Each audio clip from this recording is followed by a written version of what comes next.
الإسلام ديني ومحمدا رسول الله. Ittaqu da'watal mazlum, takutlah kamu pada doa orang yang teraniaya. Ada seorang nelayan, anaknya dalam keadaan lapar, menangis, meneteskan air mata karena tidak makan. Lalu kemudian dia ambil jaringnya, dia pun pergi ke tengah laut. Lalu kemudian dia pasang jaring. Alhamdulillah, usahanya dikabulkan Allah.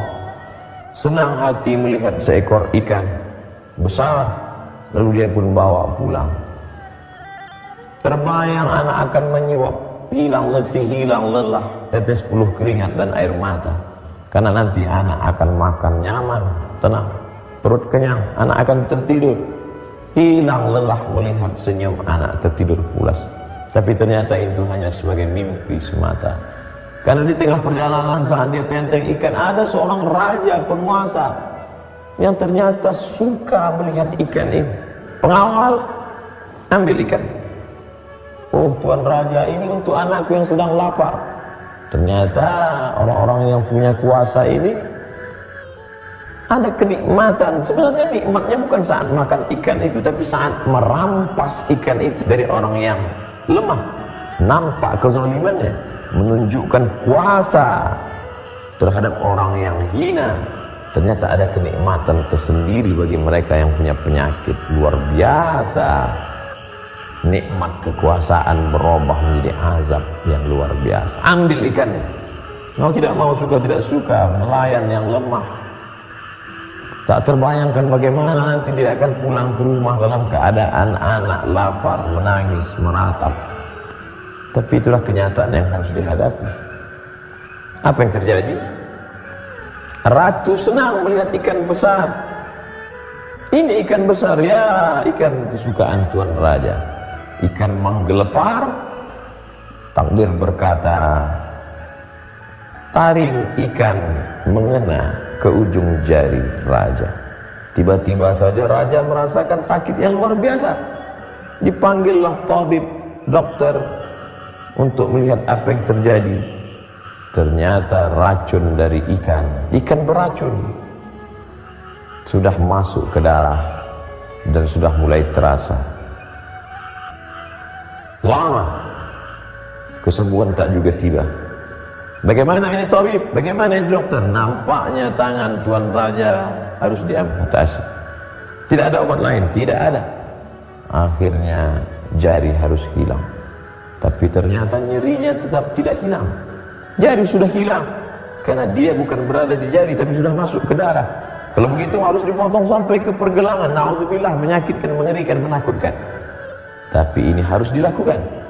Kalau begitu harus dipotong sampai ke pergelangan tangan. Bagaimana rasanya Tuan Raja? Masih tetap tidak hilang. Nyeri, denyut. Kalau begitu mesti dipotong sampai ke siku. Apa boleh buat? Itulah satu-satunya solusi. Nauzubillah, jangan sampai terjadi pada diri kita, pada anak cucu keturunan kita. Dipotong sampai ke siku. Nyeri hilang, tapi risau gundah gulana, jantung hati tak tenang, tetap datang. Malam tak lelap, siang tak kenyang. Apa sebenarnya yang terjadi? Maka dipanggillah ahli hikmah yang dapat melihat hati. Apa yang sebenarnya terjadi dengan hati? Tuan Raja, ada orang yang sedang teraniaya, terzalimi. Coba kau renung kembali, wahai Tuan Raja, apa yang kau rasakan? Betul, memang ikan ini diambil dari orang yang sedang pulang, akan memberikan sesuatu makanan pada anak-anak yang menangis di rumah. Ternyata ada orang yang teraniaya, Tuan Raja. Ternyata ada orang yang hatinya tersinggung, wahai Tuan Raja. Kalau begitu, mari kita panggil, kita tanya dia. Raja ingin meminta maaf, maka dipanggillah nelayan yang teraniaya ke istana Tuan Raja yang megah dan besar. Lalu kemudian ditanyakan kepadanya, sudikah engkau memaafkan, berdamai? Nelayan itu dengan lapang hati memaafkan. Begitu rupanya mereka yang susah. Tidak sulit bagi mereka untuk membukakan pintu maaf kepada orang-orang yang punya kuasa. Sudahkah engkau memaafkan wahai nelayan? Aku sudah lama melupakan ini wahai Tuhan banyak. Apa sebenarnya yang kau doakan? Apa sebenarnya yang kau katakan? Apa sebenarnya munajat yang kau panjatkan kepada Allah sehingga begitu berat siksa yang diterima ini? Apa kalimat yang kau katakan? Tidak banyak Tuhan saja. Apa yang kau katakan? Ya Allah, Raja sudah menunjukkan kuasanya, maka tunjukkan kuasanya. Bergetar hati Raja. Ternyata dia tidak mengadu kepada penguasa, dia tidak meminta kepada manusia, dia tidak berharap kepada hamba, tapi dia mengadu kepada pemilik hamba.